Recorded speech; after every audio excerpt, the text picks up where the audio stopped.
म्हणजे आपण ज्या अमरकंदाबद्दल बोलणार आहोत ना, त्याला डिओस्कोरिया बल्बिफेरा असं लॅटिन नाव आहे बघा. आणि त्याला एअर पोटॅटो किंवा गणेशकंद असंही म्हटलं जातं. आयुर्वेदात या वनस्पतीचा उपयोग वेगवेगळ्या रोगांवर केलेला दिसतो. विशेष म्हणजे हा कंद शक्तिवर्धक असून तुमच्या शारीरिक तक्रारींवर इम्युनिटी वाढण्यासाठी वगैरे फार प्रभावी म्हणून काम करतो. त्याचा पहिला उपयोग सांगतो. पाचनतंत्रासाठी अतिशय फायदेशीर आहे. अमरकंदात स्निग्ध आणि सौम्य रेचक म्हणजे लॅक्झेटिव्ह गुणधर्म असतात. त्याच्यामुळे पोट साफ झालं की पचन सुधारतं आणि बद्धकोष्ठताही कमी होते आणि त्यापासून होणारे वेगवेगळे आजारही कमी होताना दिसतात.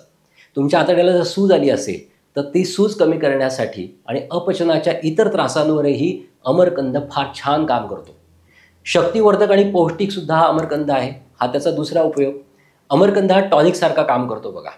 ज्यामुळे शरीरातली ऊर्जा वाढते, शक्ती वाढते, ताकद वाढते आणि तुमच्या शरीरातला थकवा दूर होतो. आपल्या शरीरामध्ये असणाऱ्या मांसपेशी, मसल्स ह्याला बळकटी आणण्याचं काम अमरकंद करतो. त्यामुळे खेळाडूंना किंवा जिममध्ये व्यायाम करणाऱ्यांना अमरकंद फार उपयोगी पडतो. आपल्या शरीरामध्ये स्नायू असतात आणि हाडे असतात. ही सुद्धा आपल्या शरीरासाठी फार गरजेचे असतात की त्याचं मजबूतीकरण, त्याची सुदृढता ही पण गरजेची असते. तर अमरकंद आपल्या स्नायूंच्या आणि हाडांच्या मजबूतीसाठी पण फार छान काम करतो.